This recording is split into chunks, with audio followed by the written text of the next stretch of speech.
You have questions. What is slashing? We have answers. Slashing is, like that, you know?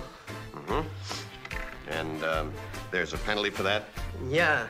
You do that, you go to the box, you know, 2 minutes by yourself, and you feel shame, you know, and then you get free. This is CBJ in 30. Anything you folks want to know about the fascinating world of pro hockey, here we go. Tweet your questions by using the hashtag CBJIN30. We'd like to remind you folks, keep your questions within the boundaries of good taste. Here's your host, Bob McElligott. And welcome once again to another edition of CBJ in 30 here on this Friday, June the 6th, as we just continue to roll on through the offseason for the Blue Jackets and in the NHL, getting set for Game 2 of the Stanley Cup Final, which will be coming up tomorrow. And that's going to be at Staples Center in Los Angeles. The LA Kings leading the New York Rangers to the tune of 1-0 after winning Game 1 in overtime. So that's what's going on in the hockey world. That's the big story, of course, Stanley Cup Final resuming in the hockey world. There are some small stories going on that we shall talk about as we go throughout this show. And, of course, anything that you would like to talk about, you can get on board just by sending me a tweet and using the hashtag CBJin30. That is CBJIN30 for you to send in your questions and or your comments to the show today. So, just got here, sat down. It's a little bit warm. A little bit warm in here today. Feel a little bit of sweat working up here. So I made sure that I, took a lot of liquids in before I got here today. A lot of water. Had to prepare here today because the last thing that I wanted to happen was to come in, sit in this chair, knew it could be a little bit warm today, and I didn't want to be cramping up and have to miss the last 7 minutes of this show. That was my main concern today. So I tried to hydrate and make sure that was not going to be an issue for me today. Listen, I know this is a hockey show. I get it. I know it. But I have got to address the situation last night in the first game of the NBA Final. For LeBron James to have to leave the game with cramps because it was too hot to play basketball is one of the most ridiculous things I've seen in professional sports. It really is. Because here's the deal. Okay, so the air conditioning stopped working in the arena in San Antonio last night. So it stopped working. First of all, I turned on the game. I guess it was second quarter when I turned the game on. I was doing some things, and I thought, well, what's on? There's no hockey on. The NBA Finals. And I normally really do not care. But I really like Tim Duncan, and I really despise the Miami Heat. So, win-win for me. So, I start watching this thing in the second quarter, and it was about that time they started talking about the air conditioning going out in the arena. And, oh my goodness, could the announcers focus on anything other than the level of heat in the building going up? I mean, it was ridiculous. When you've got your sideline reporter saying, well, I've got a thermometer and I'm headed toward the court, and the closer I get, the closer it gets to 90 degrees. Who cares? Like, what? Like, honestly, the last time I checked, this is a game that when you're growing up, you play it in the summer. And you play it outside. And you play it on pavement. I'm pretty sure that everybody participating in that game last night had played in worse conditions in their life. I'm pretty sure of that. Secondly, you play the game wearing a tank top and a pair of shorts. You don't play the game wearing a winter coat. Shouldn't be that big a deal. Right? And to see a star player have to leave with 7 minutes left, I mean, all I could think of is everybody from Akron can't be like that. And you must get soft if you move from the north to South Beach. That must be the way it goes. And what a story today. It's ridiculous. You can't even turn on the TV today without hearing about this thing. And the players' union saying that basically they shouldn't have played the game. Are you kidding me right now? Are you absolutely kidding me? Hey, you have no air conditioning, can't play. What has happened? Not just to professional sports. What has happened to us? What has happened to people being able to tough it out and being able to play through it, no matter what play through it is? You know, I'm pretty sure that there are people playing recreational softball and they're playing adult hockey and doing all these kind of things, playing golf, and they pull something. They're still going to work the next day, for crying out loud. These guys can't play if there's no air conditioning. And just think of the story it's going to be before Game 2. Was the air conditioning going to work? Oh, my gosh. Are you kidding me right now? When I was a kid, there wasn't even air conditioning. You had to pay extra to get it in the car, so we never had it. You had to pay to have it in the house. Well, you still do. We never had it. Air conditioning? What was that? That was a luxury. My kids are going to think it's just part of everyday life now. Well, you have to have it. You got to turn on the air. Yeah, and I'm still the guy saying, well, let's not turn that on yet. It's not quite hot enough for that yet. Because I can just see the dollars flying right out the door there. But anyway, I'm serious. But I just can't believe it. What another example of making professional athletes look like prima donnas. Really. It really was. Now, fortunately, we don't really have that problem in hockey. I mean, guys go and break their jaw. They put on a face mask, and they come back. They block a shot. There's a pretty good chance their foot's already broken, but it's still in the skate, and I can still move it. It hurts like heck, but I can finish this game. And, I would play 2 days from now if I could get my foot back in the boot, but I can't because it's now swollen. It is just it's amazing to me the different levels of pain tolerance and what they'll play through and what they'll complain about in different sports. Somebody said to me, there's some rumor circulating that the Spurs were planning on this. They've been practicing in these very warm conditions. And this was all premeditated. And the first thing I said is they don't have to cheat to beat that team, okay? They really don't. They should have beaten them last year. They didn't, but they don't have to cheat to beat them. But it did make me think one time. I won't tell you the name of the coach, but I remember when I was in Johnstown working in the East Coast Hockey League, you wear more than one hat. So I was the radio broadcaster and I was the media relations manager. So I had to go down and ask my coach a question. This was a game day. And, of course, in that league, much like many of the minor leagues, if you're playing a team that's close enough, they're going to bus in that day. They're not coming in the night before and staying over. They're going to practice in the morning, get on a bus, head over to your place and play at 7:30 that night. So it was one of those days, and we had our morning skate, and I was doing game notes, and I had to go down and ask our head coach a question. And I went down to his office, and he wasn't in there, which was weird because he was always in there, especially on a game day. He was usually watching film, and he wasn't there. So I came out, and one of the equipment managers was down the hall, and he said, if you're looking for him, he's in the visiting dressing room. So I opened the door to the visiting dressing room and saw him on a ladder.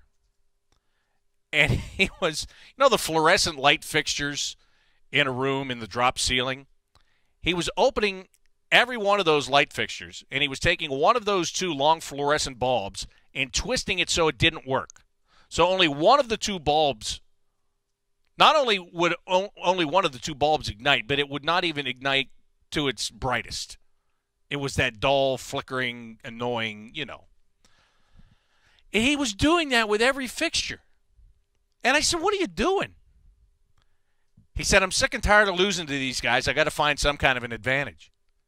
So after he was done making the room as dim as he could, he went over to the thermostat on the wall, unlocked the plastic lock cover, jacked it up to 90, and locked it back on there once again.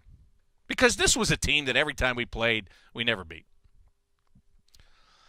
And he's lucky that the coach of that other team didn't know he was doing that because Chris Nyland was the coach of that other team. Yeah, Knuckles Nyland, one of the toughest guys to play the game. Yeah.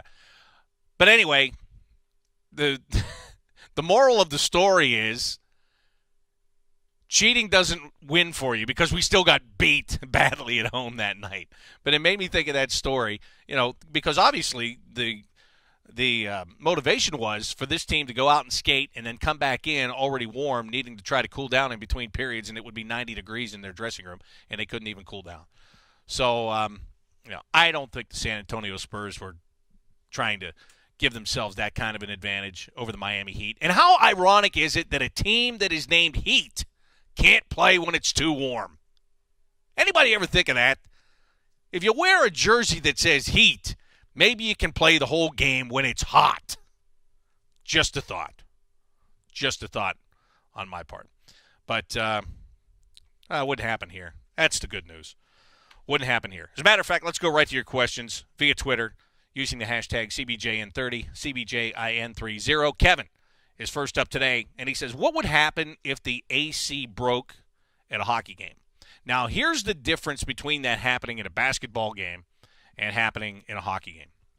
If it happened in a hockey game, there would be potential problems because if it gets too warm, then all of a sudden the ice is not going to freeze the way it should. There's going to be standing water. They'll resurface the ice and it's not going to freeze again. There'll be puddles, those kind of things. There were situations before when if it's too warm and too humid, it can cause fog, as a matter of fact. So that's an issue.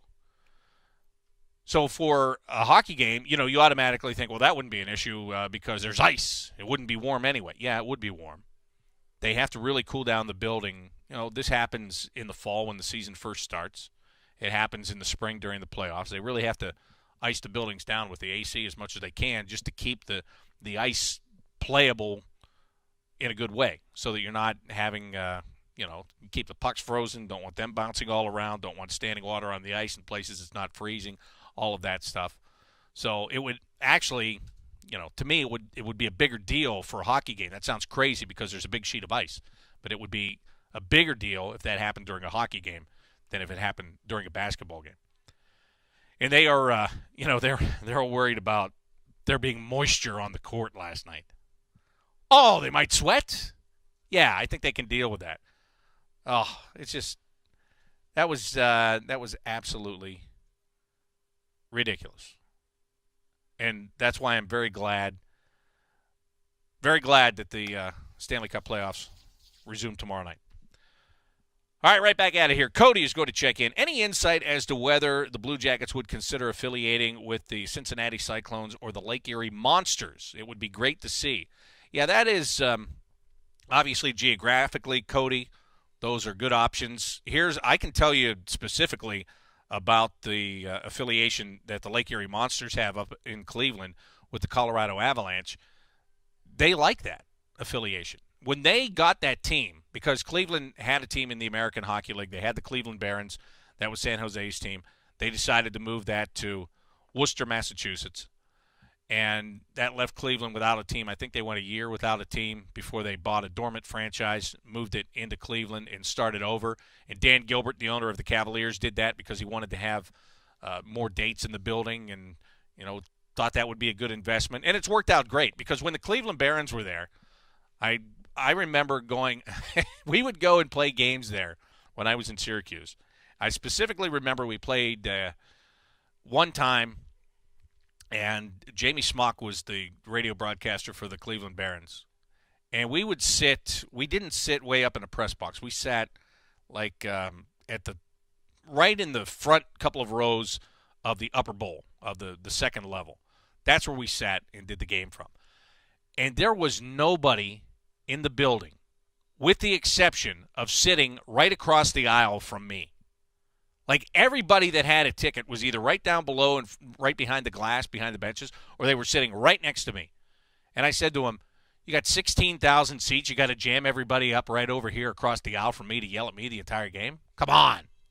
So it was kind of dismal then, to be honest with you. It was, and I felt bad for that team because they had no home ice advantage at all. There was never anybody there. People just didn't go. They were, that was back when it was Gund Arena, and it was dismal for that franchise. So they moved it to Worcester, and then Dan Gilbert buys the Utah franchise and moves it to Cleveland, renames it the Lake Erie Monsters, and the Blue Jackets weren't available at the time. They were under contract with Syracuse. And the Colorado Avalanche went in there, and they have fostered a relationship. And they've had a lot of players go from Cleveland to Denver, play for the Avalanche. Joe Sacco, who got fired last year as the Colorado head coach, he was the head coach in Cleveland with the Lake Erie Monsters. So they've, it's about the relationship that you have with your parent club. If you like the way that you're treated, if you like the kind of teams that they're putting in there for you, if you have a good working partnership. And they do have a good working partnership with the Colorado Avalanche, and they don't want to change it right now.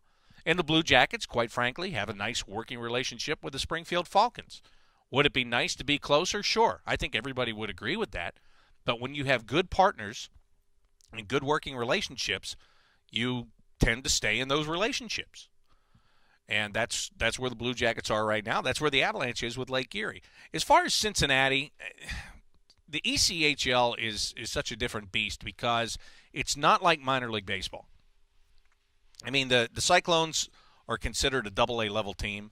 But in baseball, of course, your single A, your double A, your triple A, all of those players are under contract with your major league team. All of them.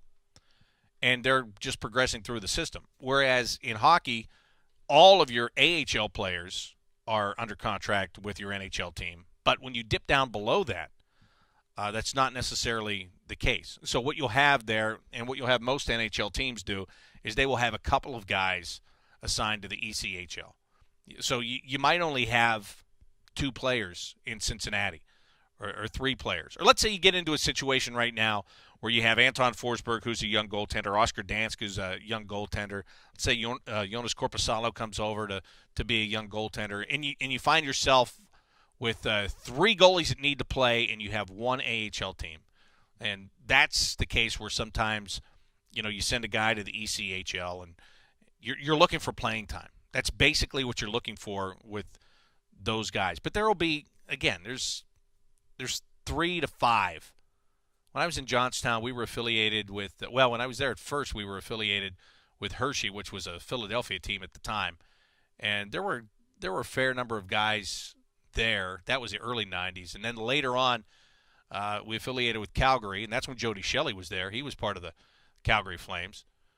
But even then, it wasn't a full team. There were guys that were, strictly paid by that team, by the Chiefs in Johnstown, that weren't affiliated with the Calgary Flames in any way, shape, or form. So, if it was, again, to make the comparison, if it was AA baseball and every one of those guys is under contract, and if they could go from Cincinnati to Cleveland to Columbus, there's no question that would be great. It's just I don't know that, and I don't understand the whole. I would have to talk at length with Chris McFarland, Blue Jackets assistant general manager, about all of this. But I know there's costs, but to me, if you had more of a system like that, where you had a AA feeding a AAA feeding a major league, that would be, not only could you market in this case, as you're saying, Cody, but you could also, really develop your talent.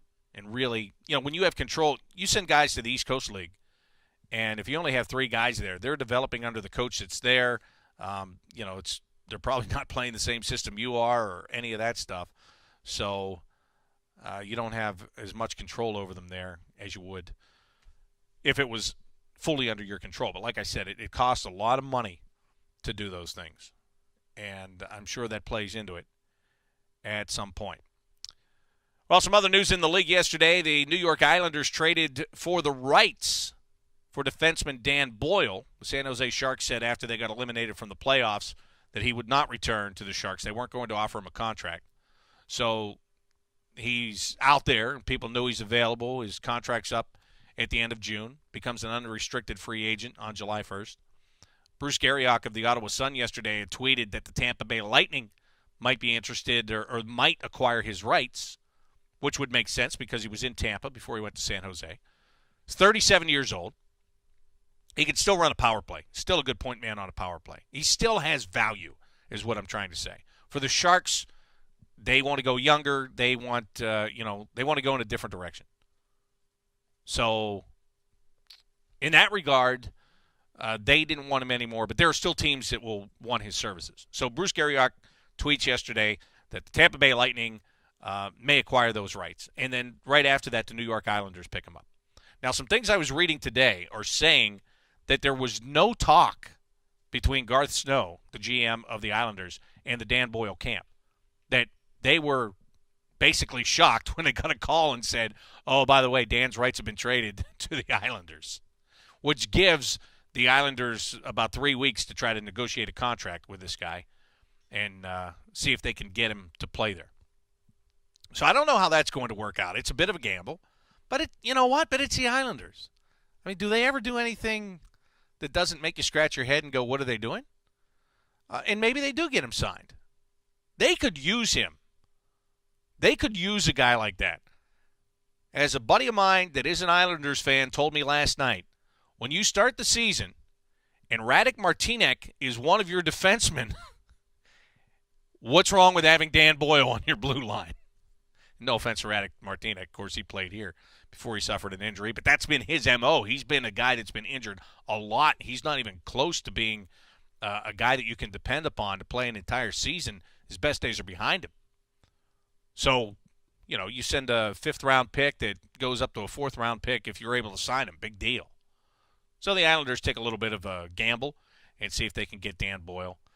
And Tootin's Ticklers wants to know, do you think that the Islanders will give Dan Boyle the 2-year contract that he wanted from the Sharks?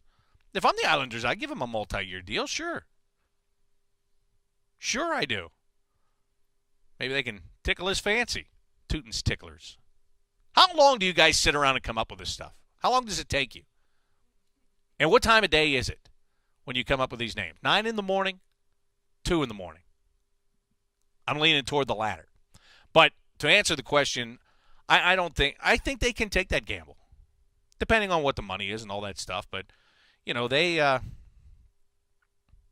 why not? You're the Islanders. You were in the playoffs 2 years ago. You missed out this year. You want to get back there. You already went out and got another goalie. They got Yaroslav Halak inked to a deal, albeit they got a goalie who has problems catching the puck with his glove hand, but that's another story for another day.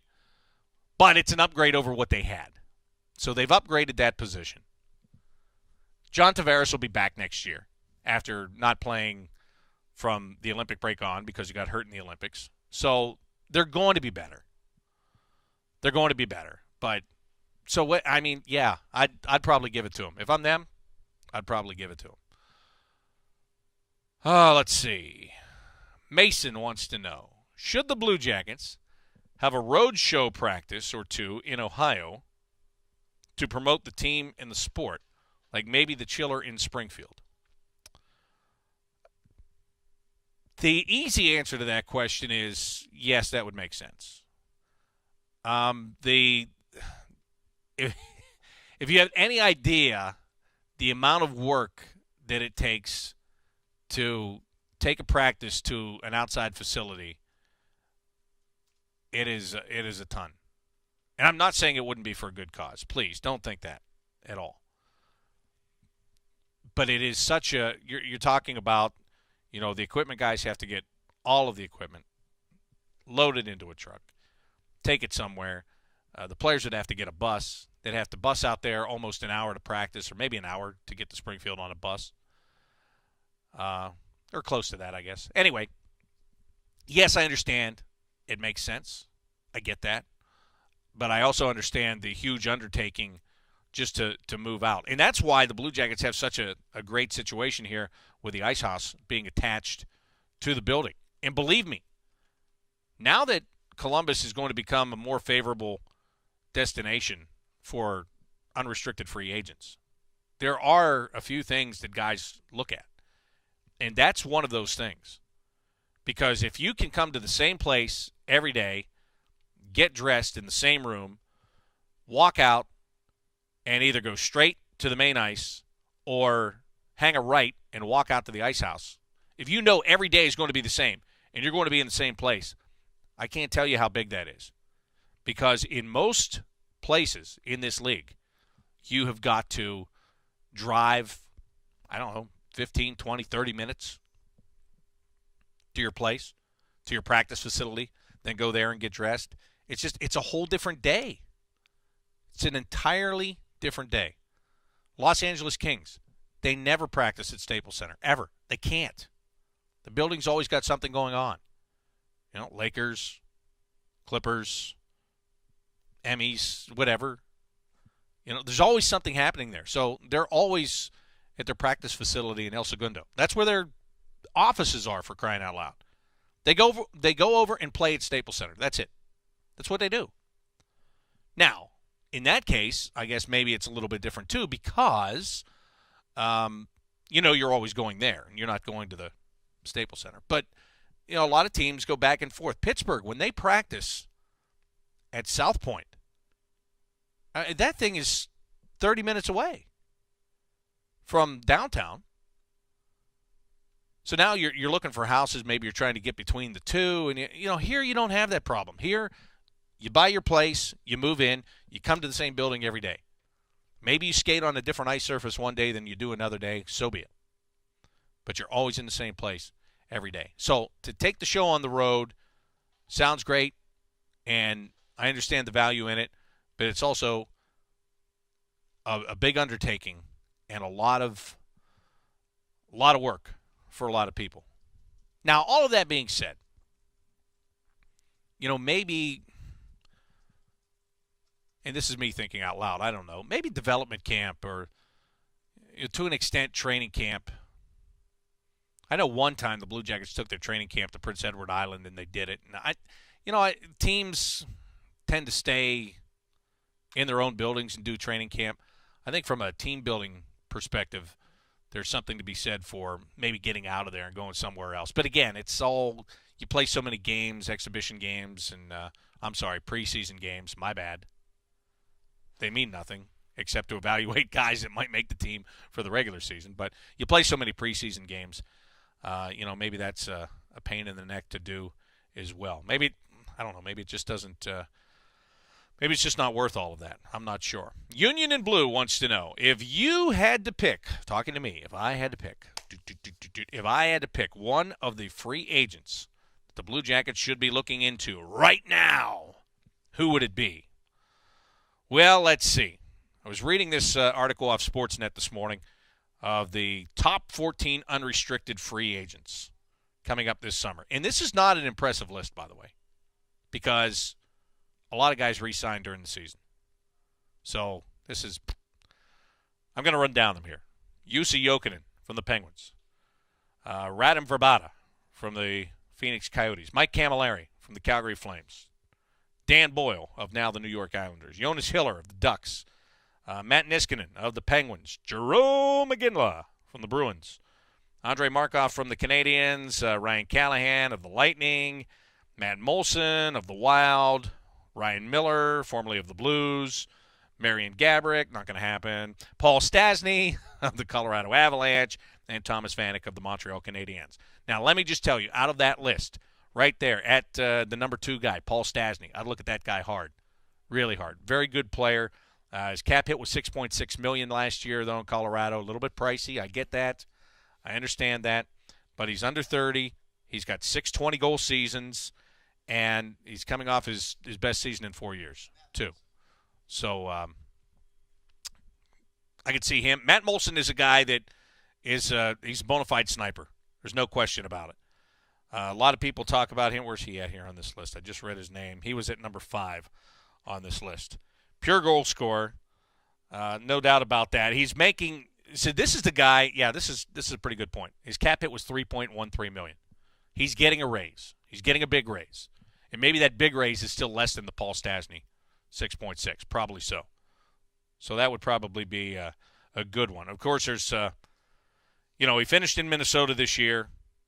There's been a lot of rumors about him going back to the Islanders, wasn't it? Or back to Buffalo. Sorry, my bad. Yeah, the Islanders traded him to Buffalo. Yeah, going back to Buffalo. And they'll have a lot of money. They could overpay him for sure. Maybe a team like Nashville getting their nose in there. They need more scoring. Peter Laviolette is there now. They want to score. They don't want to be known for their defense and goaltending anymore. Ryan Callahan, obviously, to me, is on the list because of his leadership, being a captain in New York for the Rangers, knowing a lot of guys on this team, brings a lot of things. I guess he is talking with the he is talking with the Lightning right now about maybe re-signing her. I just got a tweet, and I'll read it to you in a minute. That's why I was laughing. I think this team isn't quite ready for the Jerome McGinley yet. I think if you had a couple more of these young pieces, maybe if some of these young players had played 2 more seasons and now you were on the verge of getting to the conference final or felt you could get into the Stanley Cup final and you needed that good veteran guy, then Jerome McGinley would be a guy for me. I just don't think yet. I don't think he would bring enough. He would bring something, don't get me wrong, but I don't think he would bring enough to be worth it right now. But, well, 2 years from now, he might not be worth anything. Mike Camilleri is going to be interesting to watch after the season that he had. So, those are just some of the names. Jussi Jokinen, somebody's going to overpay him. I mean, he played well for Pittsburgh. He played well in the playoffs. You saw him score a couple of goals against the Blue Jackets, but he's going to get overpaid. I wouldn't go overboard. He made $3 million this year. Is he worth more than that, really, in the big scheme of things? I mean, I guess if you compare his production to other guys, but really, if you weren't doing that, if you were just looking at a standalone, would you say I don't know. I wouldn't go much more than that. All right, I'm going to try to say this, and this is why I was laughing at this tweet that just came in. I'm going to try it. Mendel Andrewser, that's the name on it, and the question is, does Hjalmarsson, talking about Simon Hjalmarsson, who I had on the program the other day, does he make the team or not? And then in parentheses, which made me giggle, he said, by the way, no one ever gets my name right, so don't feel bad. See, and I feel your pain, because with my last name, it gets butchered a lot. And it's nobody's fault. But I that's why I really try to get everybody else's right, because I know what it's like. It doesn't bother me. It doesn't tick me off. But I understand it. I get it. Anyway, does he make the team? That is big, fat, I don't know. He would have to impress a lot in training camp. However, Jarmo Kekalainen has signed him to a 1-year deal. It's a great contract because there is basically no risk, all reward. Okay? If he's not good enough to make the team, he goes to Springfield, and he plays in Springfield. And then he either earns a spot to come up and play, or he doesn't pan out, and it has cost you basically nothing. You didn't sign him to a 3 or 4 year deal. You're basically saying, we're going to give you a trial run for a year. Let's see what you can do, and then we'll go further after that. So it's a great contract. It's again, I almost said a great risk. It's not a risk. There's no risk involved in it. Zero. Because if he's able to play, let's think about it this way. If he comes in and he impresses and he makes the team, and we're talking about him in April and about what a great signing it was, guess what? That was like a free player you just picked up out of thin air, basically. So it's a great move. I don't know if he'll make the team or not. I have no idea if he'll make the team or not. I can tell you better in September once I see him get out there and play with NHL players and see how he handles himself. But everybody will know by then. But as of right now, I don't know if he'll make it or not. I would say, you're asking me right now, never seen the guy on the ice in my life? No. He'll go in the American Hockey League and he'll play in Springfield. That's what I would think. But he could come into camp and I could watch him in 2 preseason games and go, hey, this guy can't go to Springfield. They got to find a place for this guy. That's how it works. You never know. So, again, it's great vision. That's the word I'm going to use. Instead of risk, because there isn't any, great vision on Jarmo's part to go out, reach out to a player that he knows, that he has drafted in the past in St. Louis, that a guy he recommended and they took with a second-round pick and he never signed. Just that knowledge and that vision to keep tabs on him, watch him play, see how his game has improved, and bring him in and give him a shot. And that's what the kid's looking for. He's looking for a shot. He's 25 years old, and he's saying, I think I'm ready now. I think I'm in a spot where I can do this. And the Blue Jackets have said to him, okay, if you think you can do it, we're going to let you try to prove that. So I think it's great. Great vision on the part of Jarmo Kekalainen. Well, as we close out this show today, it is a special day. In all honesty, it is. Because 70 years ago today was D-Day, when the Allied forces stormed the beaches of Normandy and pushed back the Axis. And less than a year after that incident, the Germans surrendered. World War II was on its way to coming to an end. So this is the 70th anniversary of that day, and I think that we all, well, people of my generation for sure, take it all for granted and forget about the sacrifices that were made by what can be deemed the greatest generation. My grandfather fought in World War II. My grandfather only had sight in one eye. He lost the sight in one of his eyes as a kid in an accident. But they took him. It was World War II. Everybody wanted to go. Everybody wanted to fight off the Nazis who were trying to take over the world. So they took him. He went over to Germany. He got pneumonia on the way back on a boat. I only found this out a couple of years before he passed. And he didn't even think he was going to survive coming back from Germany. But he survived, got back to the United States, and I'm a pretty thankful guy that he did get back, because I'm here today.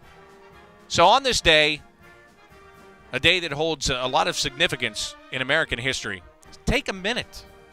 Take 2 minutes. Take 10 minutes. Take 60 minutes. Take the day and appreciate those over 6,000 Americans that lost their lives on the beaches of Normandy on D-Day, fighting in World War II. It's very special, and it is very much appreciated to all of those that served then and that serve today, that keep people like me in a chair doing a show like this, talking about sports, giving us the freedom to do that day in and day out. Thank you. Thank you very much. That'll wrap up today's edition of CBJ in 30. I'll be back on Monday, and we'll talk more about the Stanley Cup Final and whatever else might happen between now and then. Until then, Bob McElligott saying so long and have a great weekend.